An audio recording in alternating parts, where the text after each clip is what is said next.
Hi there, my name's Mark, and I'm a credit counselor and a financial educator with the Credit Counseling Society. Today we're going to be talking about planning for post-secondary, and this is an excellent topic to touch on because we're seeing that students are the second fastest growing segment of society coming through our offices, either students or those that have just graduated. And the average student loan we see is around $30,000, which is a lot of money to take on and to be invested in right as you're sort of 18 to 24 as a time frame. They let me come and talk to people because I've done a lot of things. I've been a credit counselor and I've watched these people come with these huge debts. They come in and they cry and they feel miserable and they look for solutions. I'm great at finding solutions. I know lots about student loans. I know lots about investing. I used to be a senior banker with one of the big banks downtown. I've helped people work towards achieving their dreams and reaching their goals. And a big one for people is saving for their education or maybe even their kids' education. Credit Counseling Society is a registered charity. And we've helped almost 500,000 Canadians learn to manage their money, pay down debts, and save for their goals. And a lot of this they do by budgeting. And we offer free and confidential budgeting and credit counseling. People come and see us from Ontario edge to the West Coast, and we have more than 100 counselors in 20 offices out there to help you. So if you ever need help, I encourage people to ask for help right away, find out what the options are, and take action. The reason we see people, the reason we see people is often because they've lost a job. And in Southern Alberta, we've seen an awful lot of that. The nice thing is people are starting to go back to work. We also see people because they use a lot of credit. More and more we're seeing people aren't using credit for those big things, those trips. They still do, but a lot of people are in a cycle where they're using credit just to cover their living expenses, their groceries, filling up the car with gas, and then not having the money to pay off the credit at the end of the day. And of course there's life changes, separation, divorce, having babies, sending kids to school. The hope today is by talking about getting people ready for education, that they won't be so indebted that they'll ever be trapped by one of these situations. They'll be in a position to save and better their situation. So we're going to look at a whole bunch of things. The first thing is we're going to talk about why we're going to talk about our kids about money. And that's really important, but it's really hard to do because it's something we're not trained to do as a society. We're going to suggest how maybe we can go about having that conversation so that it doesn't frighten anyone. We'll look at knowing our costs for school, how we're going to pay to go to school, and lastly, understanding the student loan system a little bit because it seems that's heavily relied on to go to post-secondary. And by the end of this conversation, I want you to be able to have that conversation with your kids. I want you to identify those major costs, and I want you to have a plan to move forward. So first off, why do we need to talk about money? Well, it's really important.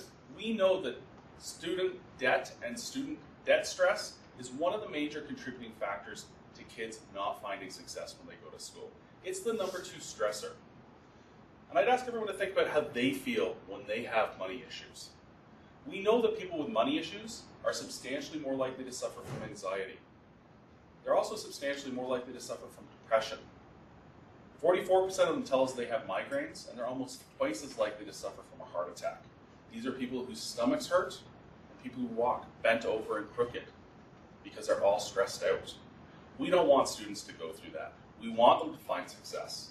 So if we can alleviate that money burden, all of a sudden they're in a better position to chase their academic dreams. And of the students we've talked to, we know about 1 in 3 of them feel tremendously stressed about money. And when that happens, there's a risk that they're not going to successfully complete their academics or necessarily get to where they want to be with their academics. So we should talk to them. We should have an upfront conversation about how they're going to achieve the things they want to do. But it's not easy because, again, we're trained not to talk about money. And if you ever sit around with your friends, I bet you it never comes up how much you make. It never comes up how much you spend on things. It doesn't come up on what your monthly bills are. But these are those stressors that kids are going to face right as they go into school. This is when they have to start making money. This is when they have to start covering bills. This is when they're going to start taking on debt. And it's not only going to be student loan debt. This is also when they're often introduced to credit cards and sometimes even car loans. So how do we talk to them? Let's let them lead the conversation. My daughter's going into high school next year, and she came home yesterday and she goes, there's all these options I can take. It's going to be so exciting. I'm going to take the legal option because I'm going to be a lawyer because I really like talking. It's going to be great. I said, darling, you can do anything you want. You're smart, you're clever, but to be a lawyer, you also have to learn to listen.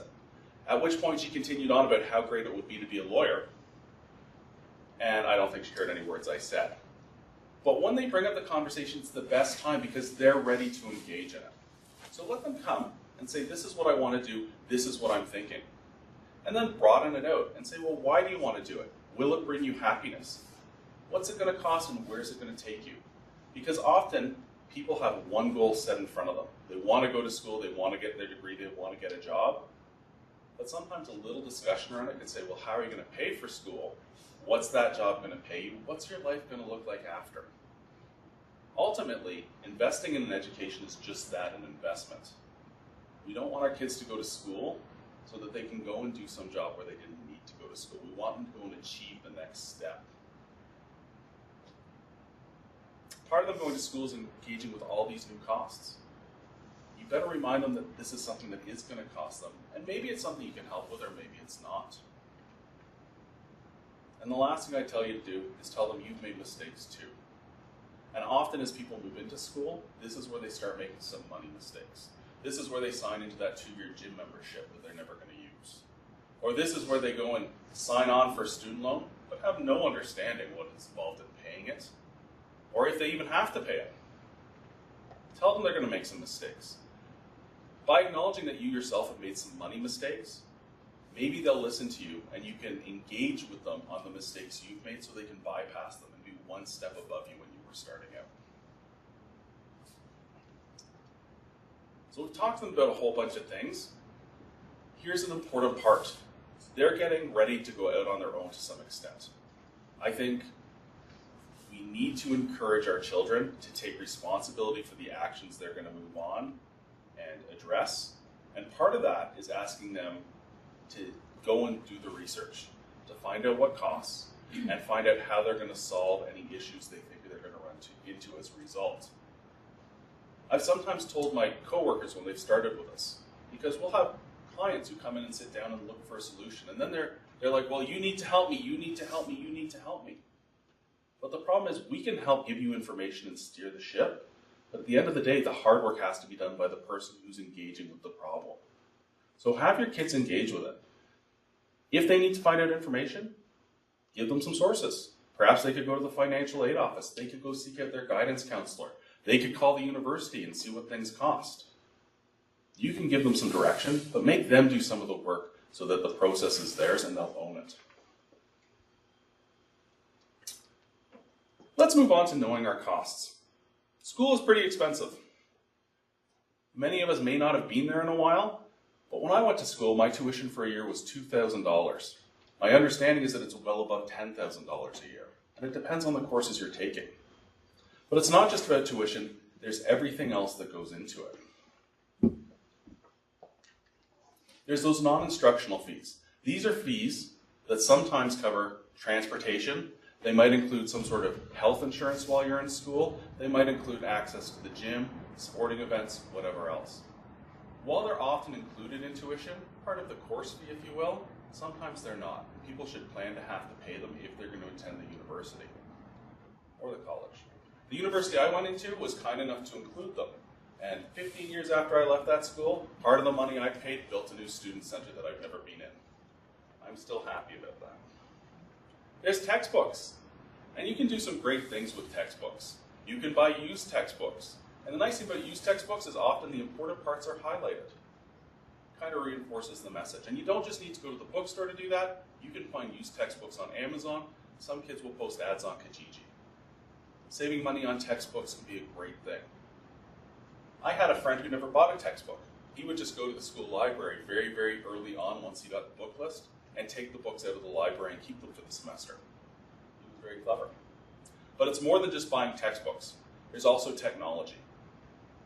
Understand the requirements for the technology that needs to be purchased for labs or in terms of computers. If everything runs an Apple, I would encourage you not to buy a standard laptop. Buy an Apple laptop. Make sure that it works and that you don't have to go out and duplicate the purchase because you bought the wrong thing. There's sometimes a little bit of benefit in waiting not to buy it before you go. And I would remind your kids of that if that's what they're going to do. If they're going to go and buy stuff, remind them. Don't buy it now. Wait till you know exactly what you need. Living expenses. It's great if you can live at home and go to school, but not everyone has that option. Kids should evaluate exactly what's going to cost and determine how they're going to live away. If you're going to live in a dormitory, what's that cost? Is there a requirement to buy a food plan? Can you make some food in the dormitory. The nice thing might be that you don't have to pay for transportation if you're on campus all the time. If you have to live off campus, well, where are you going to live? Are you going to live by yourself in a one-bedroom apartment? That can be very expensive. Are you going to get a one-bedroom apartment and split it with your best friend? Are you going to get a house and share it with 10 other guys? And there's only 3 bedrooms. They'll figure it out when they get there. Often a good place to go is the off-campus housing office at the university or college, and they can help guide you into some of the options. Remember though, when you're off campus, it can become more expensive as you have to cover utilities, internet, and transportation. And the last part is transportation. How are you going to get to and fro? I live in Calgary. We have a great C-train system. It takes you right up to the university. You can take a bus. Some kids will drive and park. Parking is very expensive on campus though. If you live out of town though, that might be the best option. Or do you drive and park and then take the train in? Other people will take smart cars, Car2Go, or there's the option to take Lyft. There's all sorts of different options, but the less we spend on transportation, likely the better. Whatever you're going to do, find out what your non-instructional fees cover. If they cover a bus pass, that is the cheapest way to go from A to B because you've already paid for it. Let's not pay for duplication. So lots of costs to cover. Those are most of the needs. How are we going to pay for it? This is a big deal because school is expensive. And this is the common ways people address school. So the first thing people will do is they'll say, well, can I get some help? Well, you can. And when you're looking to apply to a college, a university, a trade school, most of them will have a student aid office who can help guide you through the different processes to get money, whether that's a student loan, whether that's a bursary, a grant, or a scholarship. RESPs are fantastic if your family's being able to save. Sometimes that's exceptionally challenging though. But we'll take a look at that and look at the rules and how that applies to many students. We'll talk about government student loans. I think this is overwhelmingly becoming the majority of the choice of the majority who go to school. Let's look at what we need to do with them. Let's look at what the rules are around them. Let's look at how we pay them back. We'll talk about student lines of credit, an alternative usually for professional students. Maybe some kids can work while they're in school. I know that some people have families that can help out. So in terms of registered education savings programs, these can be a fantastic tool and a good way to get some free money. They're often misunderstood though, because no one understands how you take the money out and what the tax implications are. How much money can you put in? What's the government going to give you? So currently there's a lifetime maximum of $50,000 that can be put into anyone's RESP. It sounds like a lot of money, and it is a lot of money, but you can contribute to that over as long as 36 years. After a plan's been open for 36 years, it has to be closed out. Now my children, I hope, go to college sometime in their early 20s, maybe late teens, because I would like to have the house to myself for a while. But they can delay that because there is extra time beyond just finishing high school where you can keep that money invested, and maybe they want to go to school a little bit later.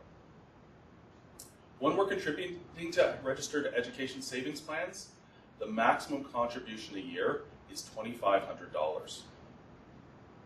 If we contribute $2,500, the government will match us with a $500 grant.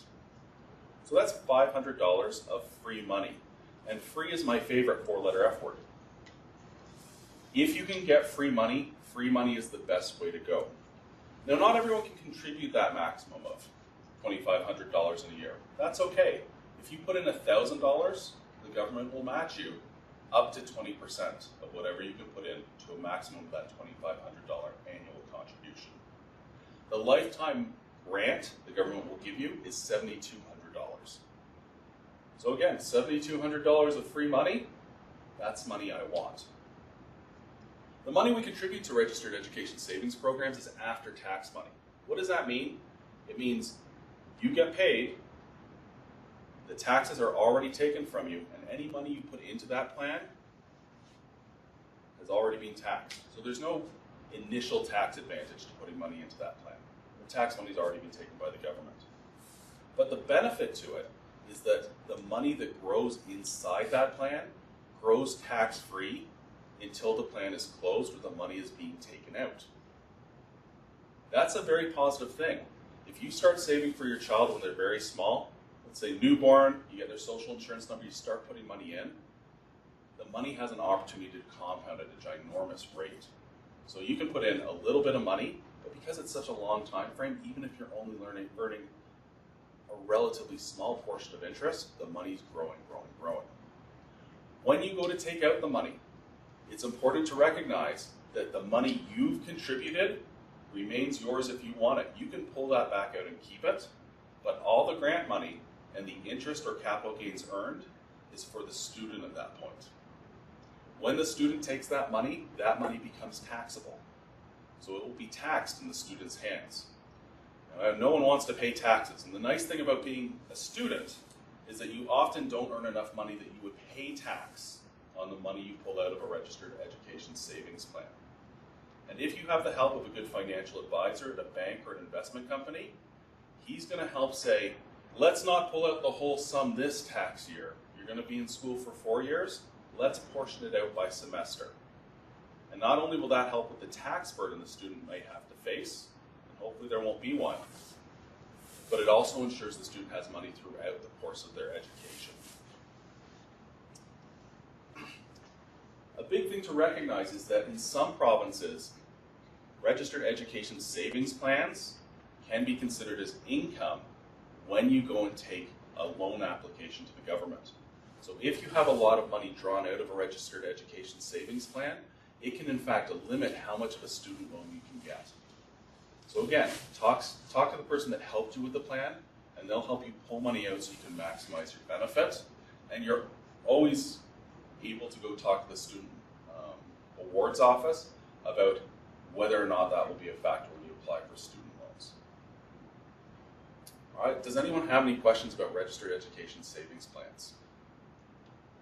What point in the year do you have to have the $2,500 in the plan to be able to take advantage of the $500? At what point of the year do you have to have the $2,500 in the plan to take advantage of the $500? Off the top of my head, I can't say for sure, but my investment person just sent me a note saying that I should put my $2,500 in. I already have, so the note kind of upset me because he's not watching very closely. But I think it's probably in line with the RSP season, March 1, but don't hold me to that. Okay? What I would strongly recommend is if you have the ability, try and contribute with each paycheck. And that's a good idea for two reasons. First off, contributing, $200 a month is easier than writing a check for $2,500.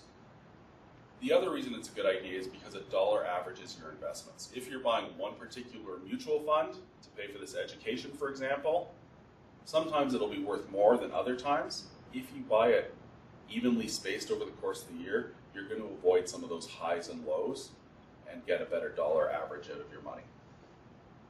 Another question? Yes? Okay, with this RESP, we already have one kids. Is it like we pay only tuition fees, or we can pay other expenses as well? That's a great question. A registered education savings plan is meant to cover many of the costs of education. So assuming you're going to an accredited institution where they let you pull the money out of your registered education savings plans to pay for tuition, that's great. But it can also pay for things like housing, food, transportation, books, lab supplies, all sorts of different types of things.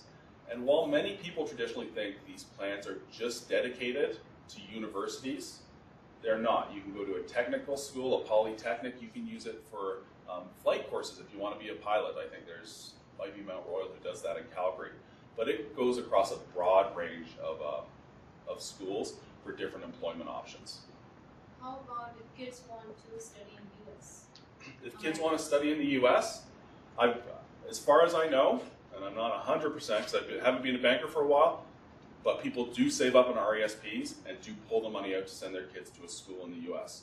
Again, it has to be an appropriate institution, but I don't think that would be a problem at all. Again, it's for higher learning.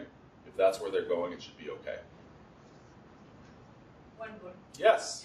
Okay, my last question is, what if we save for RESP and my kids doesn't want to go to the college, or they got the scholarship and we don't need that money? So Even if they get a scholarship, you could probably still pull the money out, Yeah, and, the other expenses. and they could put it towards their other expenses. Most scholarships you don't pay a tax on because it's an award. That's the first thing. If they don't go to school at all, what happens? There's a few different options. The first off is you can sometimes transfer it to another sibling. So, for example, my older sister didn't want to go to school, but the next sister did. We could transfer that money down. You can also pull that money out, assuming no one's going to go to school, and you can push a portion back into your registered retirement savings if you have the room available. If not, it gets taxed at a harsh rate, an increased rate. That's what I heard, like you cannot give the money back because they taxed it and like half of the money is gone. And of course, they're going to take the grant back because that's government money if the student doesn't use it, and they're going to tax you at a higher rate than just your regular income rate. So there is a penalty to it, but again, that money has grown tax-free for a long time. There would be more money in that plan than if you just put it in a savings account and had to pay tax on it every year. That's why there's a harsher rule. Other questions? Yes? I was just wondering how the family RESP plans work, if you have more than one. I have one of those for my children. Okay. So again, each child has their limit that they're going to get from the government, up to that $7,200. But when you have a family RESP, the whole idea is you can shift it between the different members of the plan. So if one goes to medical school and one doesn't go to school at all, that one student can get all the money. That's what I've done. I assume both my kids will want to go and do something more after high school, but if Liza doesn't want to go to school, Henry will have access to those funds. It's not as important as it once was because you can go fill out paperwork and transfer anyways. It just saves the step. Other questions? All right, well, let's continue on. Let's move on to student loans. So many people get student loans, and student loans are relatively easy to get. The first big criteria that has to be met is that you need to be a permanent resident of Canada. And that's a broad thing. You know, you could be born in Canada and be a permanent resident. My sister was a landed immigrant. She spent, I'm going to say, 30 years of her Canadian life as a British citizen before becoming a Canadian citizen. It wasn't a big deal. If you're a refugee and you've got landed status, you can also apply for student loans. So long as you're a permanent resident of Canada, you're qualified for student loans on that level. After that, there's other qualifications you have to meet. The first off is, what do you need the student loans for? How much money are you going to take out of them? And the student loan people are going to assess, did you make a lot of money? Do you have any need for them? And some people do make a lot of money before they go to school and they don't qualify for student loans. I met a young man at Olds, and he actually didn't apply for student loans. He put in 0 because he made so much money working on the farm that he wasn't going to qualify anyways. But it's important that he put the 0 down, and I'll tell you about that in a minute. But if you can demonstrate a need for the loan, there's a good opportunity you'll get it to cover those housing expenses, those tuition expenses, and other school costs. A big benefit of the student loans is that you generally don't have to pay interest until you're done school. And depending on the province you're in, sometimes you don't even have to pay interest until you're done school for 6 months. That's a big benefit. So you can borrow the money and don't pay any interest until you're done school. So it's almost like you're going interest-free. What you need to remember when you're signing on to the student loans is that you will have to pay the money back and interest will start to accrue at some point. Many people, when they sign student loans, are so excited, so excited, so excited, they forget all about that part. And they don't worry about it. And those are the people who end up coming to see us at the end. When you apply for a student loan, I think it's on line 152 of the application. Don't hold me to it. But if you apply for $0 for student loans, you automatically become eligible for grants. And a grant is free money the government gives you because you need it for some reason or another. And that's what the gentleman from Olds got. He put $0 as his application for student loans, and the government sent him $4,000 of money he would never have to pay back. So even though we may not want the student loan, let's still fill out the paperwork and put in that 0, because free money, that's that four-letter word again, free money is the best money. So make sure you fill it out. When we get our student loans, depending on the programs we're in, sometimes how we ask for the money, they're usually split so that in the first semester you attend, you get a little bit more money than in the second semester. And that's because some non-traditional costs have to be picked up all up front. If you go rent a house, for example, you often need a security deposit. By getting a little bit more of your student loan in the first semester, you have money to pay for that. Some non-instructional fees might all have to be paid up front before the second semester. So it's not uncommon to see a 60-40 split. If you need help filling out the application, guidance counselors in high school are a great resource.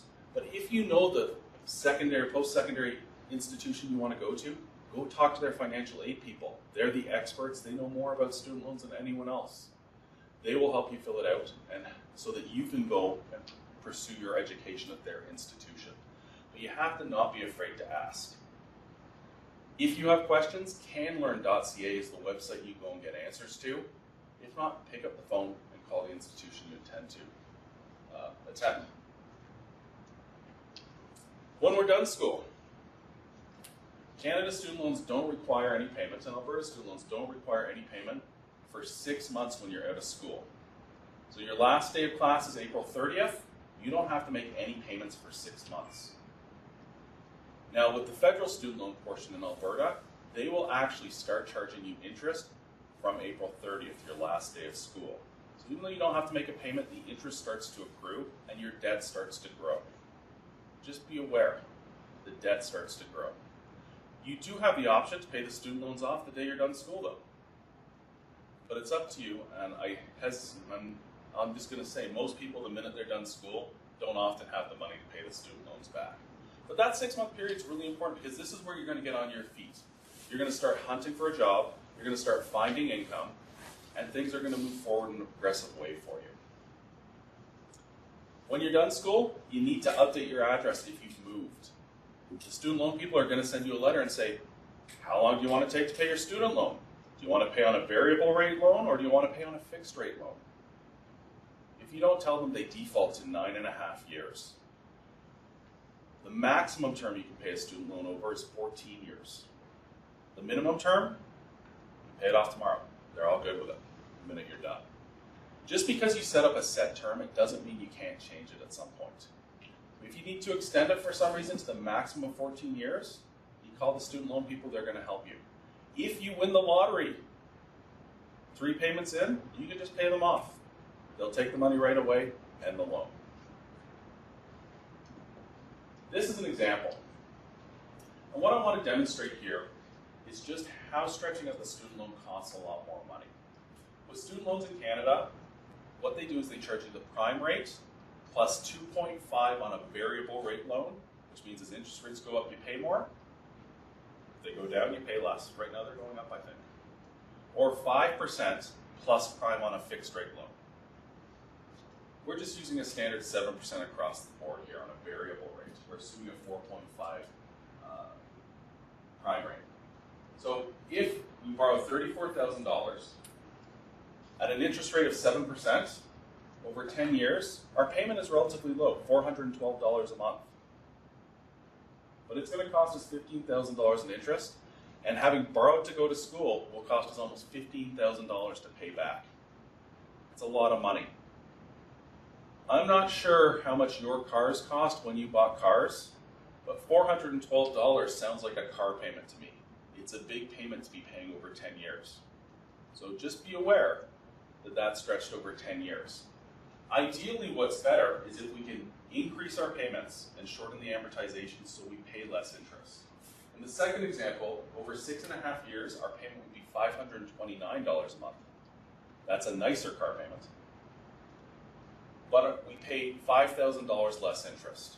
So our school cost is less to go to at the end of the day. And the last example is if we paid it over 5.5 years, a $600 a month payment means that we're only paying about $9,000 in interest. So our total school loan and interest would be about $42,000. Again, you can change your loan payment structure as things get better, as you find that career, as you start making more money. We really like to see people, as they maybe get their first bonus, to smack it down on their student loans and get them paid for. And it's not because it's wrong to pay for student loans, but while you're paying for student loans, you might struggle to take that next step into adulthood. And that's different for everyone. For some people it's buying a car, for other people it's buying a house, for other people it's buying a baby.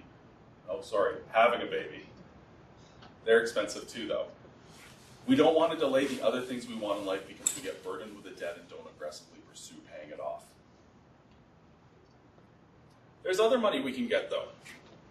So there's something called bursaries, and bursaries are money they give to you if you run into hardship while you're in school. And I deal with a lot of the big colleges in southern Alberta, and what they tell me is quite often right after Thanksgiving in the first semester, their food bank runs bare of food on the walls because the students have burned through all their money that quickly. So people will go to the Student Financial Aid Office and ask for help.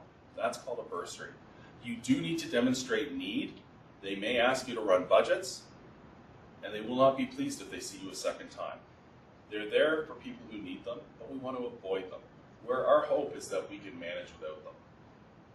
Scholarships are a great way to get money.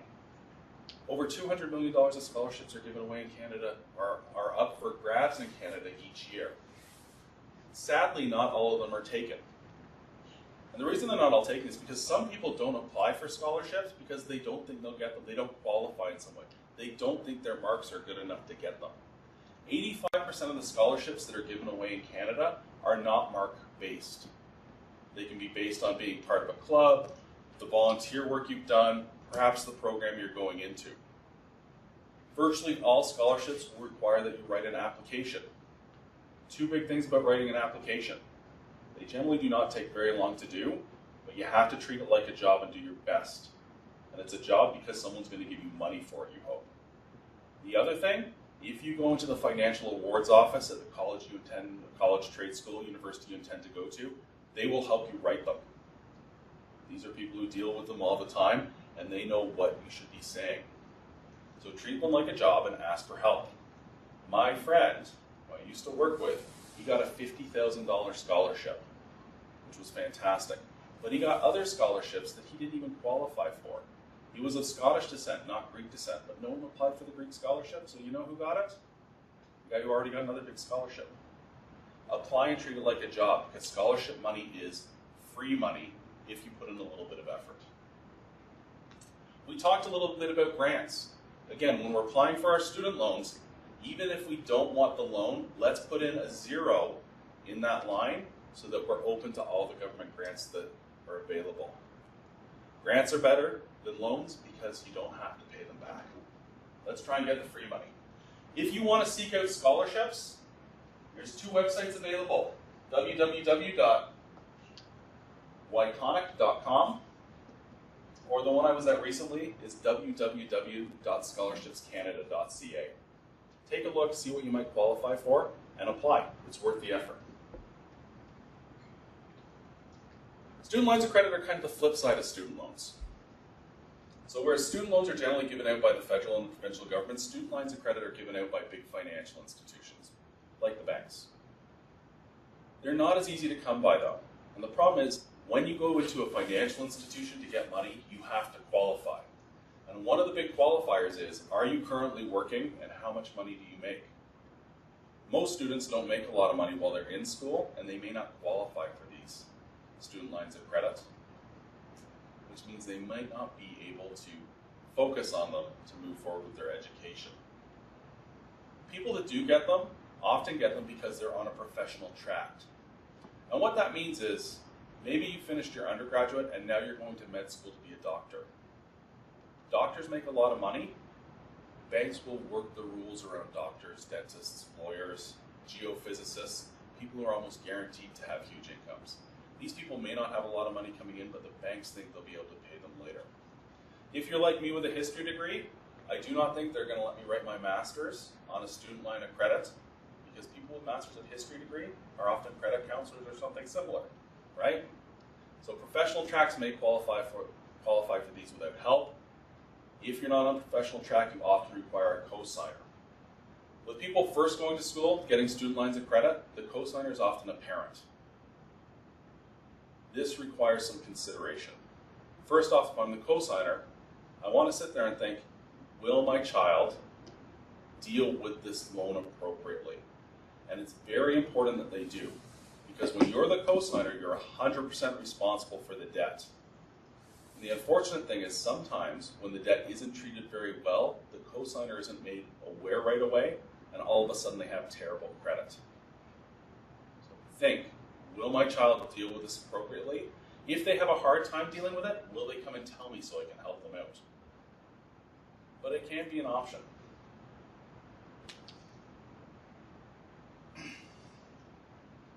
Oops, I lost that. There we go. So, when we're in school and we get a student line of credit, you're usually only responsible to pay the interest as you borrow.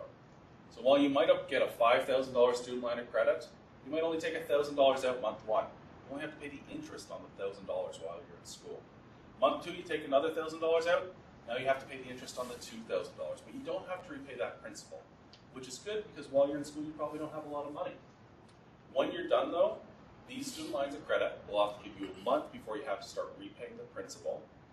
And a line of credit like this is often a lot like a credit card. You have to make 2 or 3% of the outstanding balance every month as your payment, which means it very slowly declines. Often what the banks will do once you've been out of school for a year though is they'll flip it into a regular personal line of credit where you just fall into the regular use. It can be an option, more difficult to get than a student loan. And when we compare the two, we can see that a student loan is preferable for a number of reasons. The first one is, while we're in school with a government student loan, the interest does not accrue until I'm done school. With a student line of credit, it accrues the minute I take the money. With a student loan, I don't have to make payments till I'm out of school for the first 6 months, right? With a student line of credit, I have to make payments every month, or as they come due each month, to make sure that it stays in force. When I apply for a student loan, I can get grants. Big financial institutions don't give free money. They're businesses. They're not going to give you any free money. And perhaps the best part, especially if you get a really good job out of school, is that the interest you pay on a government student loan can be written off against your taxes. Whereas with a student line of credit, you can't write it off. So your tax burden would actually be lighter getting a government student loan as opposed to a student line of credit. Before you apply for a student line of credit, I would try for a student loan first. Make sense? All right. There's another way to pay for school though, and this is where you get a job. And when I was younger, everyone seemed to have a job when they were in school. But it seems less and less common now. And I don't know if that's because there's more specialization earlier as kids go through their coursework. I don't know if kids just don't work as quickly. But I do know people who've gone through 4 years of study, worked full-time, took care of their little sister, and still made it out to the bar once a week to have fun while going to school. It can be done. And I don't suggest everyone can do that, but I do think people can work to some extent while they're in school to offset some of the costs. And whether this is working, as a barman at the school pub, getting a job on campus in the housing office, sometimes these are good options, and they may not get you lots of money, but they prevent you from borrowing as much. The other great thing about working is it improves your time management. I was very fortunate. I played college football, and I put 40 hours a week of my life into college football in the first semester of each year. 40 hours a week. I had a part-time job 2 nights a week. I went to school on a full course load. But because I had so much going on in my first year of college, I watched my friends fail out because they played around all the time. They had no reason to sit down with the books. There was always more time. It helped me really focus down because I was so busy. So there is the benefit to that. The other thing is when you're working, you spend less money. It's hard to spend money when you're at work because you're working. So there's a bunch of benefits to working part-time. They do say working up to 10 hours a week, most students do not feel that's a strain on their academics. And at the end of the day, if you're in a really intense program, I understand not working because you're there for a particular purpose. But if you do have the ability, it's really, really nice to have a part-time job. Family support is the best way to get money of all. If your parents will pay for school, super. Or your grandmother or your uncle, that's great. We don't see this very often. There's lots of different priorities. People are saving for their retirement, they're paying mortgages, they're paying for houses, they're raising kids, they have to pay for kids' hockey, which taps them out early on, or dance. It's hard to help your kids through school. Generally, the people that are able to do this are people that have saved in registered education savings plans over a long period of time. But just because you can't put a lot of money directly at a student to help them through doesn't mean you can't help them. One of the best helps you can do is let them live with you while they go to school. Living expenses are a huge portion of the cost that people put out to go to school. We can help absorb those ourselves, then they can go and not have to worry about that. And often, if they're still living with you, they're eating your food and using your electricity and your Wi-Fi and doing all those great things. Other times, parents will help with transportation. They'll drop them off, they'll give them a car. If kids live far away, sometimes you can send them an occasional care package with, a cup of soup or cookies or other things that will help offset some costs. What's really important here is to have the discussion early and let them know what you're able to do. I went to a very affluent high school in Toronto. I drove a 3-cylinder Pontiac Firefly. I was not the cool kid, especially when my twin brother was in that car with me, because he almost had to push it to get it going. But the kids who parked beside me drove 5-liter Mustangs. One kid drove a Jag and another kid drove a Range Rover. These kids had money. And they all were saying, I'm going to London, I'm getting away from here, I'm going to go to Western Ontario University and get my business degree. They all were till they were actually filling out the applications, at which point their parents said, why would you move to London to go to school? We have Ryerson, we have York, we have U of T, we have Humber College, Sheridan's down the road. They found out a little too late that their education would be on them to pay for. They weren't going to get a lot of help. Have the discussion early and set the expectation. There's nothing wrong with going away to school. There's nothing wrong with staying for school. But let's understand which direction we're headed in as soon as possible so we're not disappointed and we don't have fights. The last part of this presentation is just about being your own boss when you're in school. And people struggle because they get this big lump sum of money, and for some it's the first time they've had thousands of dollars in a bank account. And the thing is, when money doesn't have a place to go right away, it often disappears. We want people to set up a budget.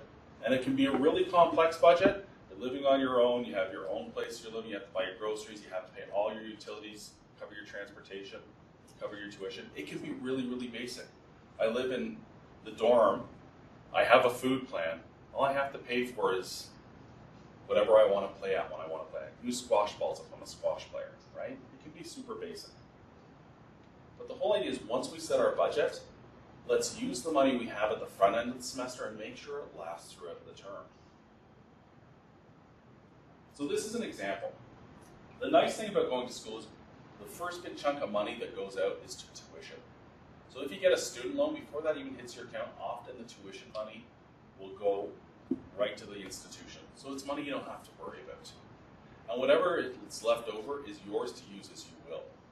But if we have a tight budget, and this is kind of a simple example, but our budget every month is $550, well, let's take that $2,200 we get after our tuition is paid and put it into a savings account. And every month from there on, let's just draw out $550 into our checking account to make life work. We find that if people keep the $2,200 in their checking account, 6 weeks in, there's no money left. I discovered this with my 13-year-old daughter. I'd saved $1,000 in the bank account for her. It was her bank account with my name on it, but it was her bank account. I saved $1,000. She was going to a new school, she was going to buy her bus tickets, and she could buy lunch occasionally. I gave her a debit card. I said, darling, you have $1,000 for the year. Go to movies, do whatever you want, it's your $1,000. So everything's going great. We get through September. We get through the first week of October, we get to Thanksgiving, and I said, you know what I should do? I should check my bank statements. So I go online, and sure enough, of the $1,000, there's less than $400 left in the account. And I said to her, what are you spending $50 on Starbucks on? Oh, I took all my friends to Starbucks. What did you spend at Girls' Pajama Store for $100? Oh, we all got matching jammies. This isn't a good thing. I would have been better to give her $100 a month for the year. But it's a lesson learned. I learned a lesson, she learned a lesson. I will take this lesson and put it forward to them when they go to school and set them up with a savings account to hold the big portion of their money where they can move each month over a set amount to cover everything they have to pay for. A quick side note here though. What happens if I divide my $2,200 over the 4 months? So I have $550 a month to accommodate my budget, but my budget's $700. So I'm $150 short each month. What do I have to do? This is the thing. Not everyone thinks of this. I'll just take more money from my savings account. $150, $300, $450. In your last month of the semester, you only have $150 to get through the month. People who don't have enough money to get through the last month of the semester drop out of school. They have to make their money last. If they're going to be short, they either have to adjust their budget at the very front of the term, or they have to find more money to supplement. And that's often a part-time job. It doesn't have to be a regular part-time job. People work in the gig economy now, flipping pizza signs or doing whatever. So long as you can make ends meet, it works. And this last part is just going back to student loans. As I mentioned, everyone signs up for student loans pretty easily. And I said, you don't have to make a payment for the first 6 months you're out of school. Great. You have a maximum of 14 years to pay them off. Great. Interest will start accruing once I'm done school. Okay. Really important, you mail that package back so the government knows where you are and you set the term. The other really important thing about student loans is that if you're having a hard time paying them back, you call the student loan people right away. And this is why I say that. If you do not pay your student loans for 270 days, you are delinquent and in arrears. Now, if that happens with your cell phone company, they send you to a collection agency who calls you 100 times a day saying, give me my money. With student loans, they send it to the CRA, the tax man, who calls you and says, I know you can't make your $500 payment, but I'd like the $34,000 on Tuesday. The tax man is unrelenting. He will come after you for the money. And unlike other bills, student loans are very different in the fact that you can't even take them to a bankruptcy trustee or seek legal intervention until you've been out of school for 7 years. So you do have to address them. If something comes up, you don't get a really good job right away. You know, often when I left school, I had a minimum wage job for the first year and a half. It was okay, I got by, but I had no money to pay student loans. Call the student loan people and say, hey, I don't have any money to pay you. They'll look at your situation and say, you're right, you don't. Don't pay me for 6 months, or just pay me the interest for 6 months and we'll reassess it then. Your life will get better. Maybe you get pregnant. Not me, I hope, but maybe someone gets pregnant and you're going on mat leave and all of a sudden your income shrinks. Call the student loan people and say, I'm not making what I used to make. Can you help me? They will look at your situation and they might say yes. They're very, very nice. Call them and ask for help. Don't wait to the 269th day. The minute you know you're falling behind or things are going to fall short, call them right away. It's the best way to address it.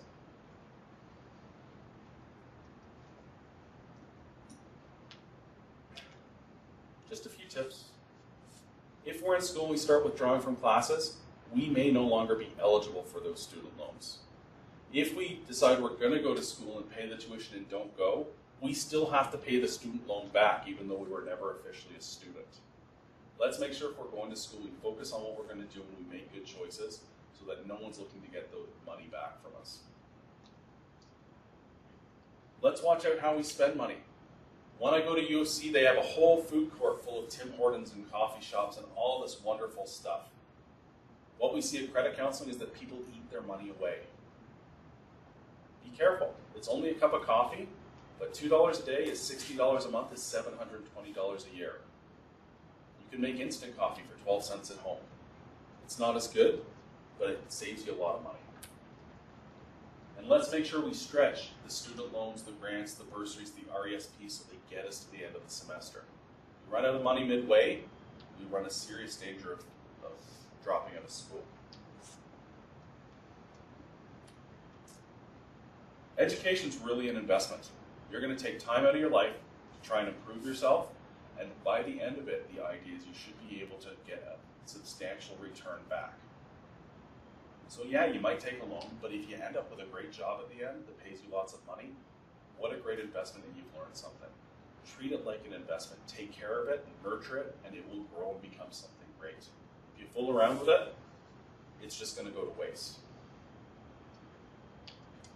So, anyone who's going to school or has kids going to school, I'm going to strongly suggest you start pushing them to research it. Ask them to go do the work around it. Call the school about funding, costs, housing, parking. Maybe they're going to drive to school every day. But ask the person going to do it, because at the end of the day, the work they put into it will be what they draw out of it, right? We all appreciate things we pay for. We all appreciate things we work for. Less so do we appreciate the things given to us. Work and save. Make a realistic budget that you can live on. Don't cheat yourself and say you're never going to go for coffee. Coffee once in a while is okay. But when you're on a tight budget, make it once in a while and not an everyday thing. And let's talk to the people going and make sure they're comfortable with what's going to happen and know that they can rely on us to help guide them, and we're even willing to share some of the mistakes we've made as we move forward. You can find more information. A great website is mymoneycoach.ca. It's loaded with tools and information. You could be one of 8 followers following me at Twitter, at CCS_Mark K. I see 9, 10, 11, 12 in this room. There we go. Facebook, we have a newsletter that you can find at nomordebts.org. If you need help or know someone that needs help with budgeting, credit assistance, just needs a place to start. People who work for our organization do it because we like to. No one gets paid a bonus, an incentive, a kickback to make anyone do anything. It's just really information and a little bit of guidance. They can always call us and ask. I will say at that mymoneycoach.ca website, there is something called a student budget. And what that does is it asks you to put in your income and fill out different blocks, and it will give you a rough sense of what you should be spending on different areas of your life as you move forward based on the income you have. It's a really good starting tool for students. For more information, though, you can find us at nomordebts.org. And if you'd like to attend another information session, we do webinars every other night of the year. You can sign up for free at mymoneycoach.ca, or we do lunch and learns if anyone's ever interested. Questions, anyone?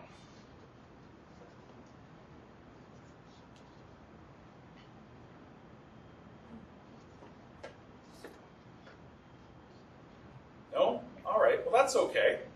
Thanks everyone for attending. If you'd like a copy of the presentation, you can find me at mark.k@nomordebts.org. So just send me a note and I'm happy to send it. Thanks.